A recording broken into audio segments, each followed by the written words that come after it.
হযরত ওমর রাদিয়াল্লাহু তাআলা আনহু কাবা শরীফ তাওয়াফ করছিলেন। একই সাথে তাওয়াফ করছিল আরব দেশের প্রতিবেশী এক রাজা জাবালা। এমন সময় একজন গরিব কৃষক জাবালার ইহরামের কাপড়ের উপরে ভুলবশত পাড়া দেয়। এতে জাবালা রাগান্বিত হয়ে সাথে সাথে সেই কৃষকের গালের উপরে একটা চর বসিয়ে দিল। এদিকে সেই কৃষক হযরত ওমরের কাছে যে জাবালার বিরুদ্ধে বিচার দিল।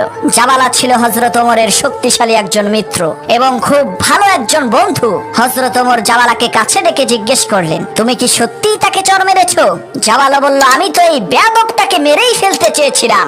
শুধুমাত্র এই কাবা শরীফের সম্মানে আমার রাগকে কন্ট্রোল করে তাকে একটা চর দিয়েছি। হযরত ওমর বলল, শোনো জাবালা, এই কৃষক ইচ্ছা করে তোমার ইহরামের কাপড়ে পাড়া দেয়নি। এটা ভুলবশত হয়ে গেছে। এটা শুধুমাত্র একটা দুর্ঘটনা।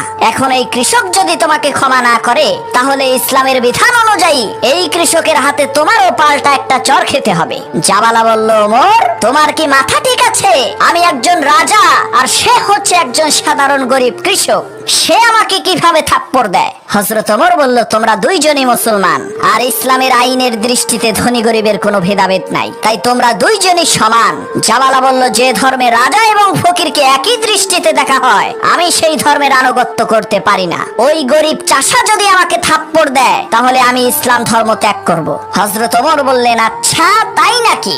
বেটা, তোমার মতো হাজারো জাবালা যদি ইসলাম ত্যাগ করে চলে যায়, তবে সেই ভয়ে ইসলামের একটা ক্ষুদ্রতম বিধানও লঙ্ঘিত হতে পারে না। তোমাকে এই শাস্তি পেতেই হবে। আর ভালো করে শুনে রাখো, ইসলাম কাউকে জোর করে মুসলমান বানায় না, তোমাকেও বানায়নি। ইসলাম ত্যাগ করে মুরতাদ হওয়ার শাস্তি হচ্ছে মৃত্যুদণ্ড।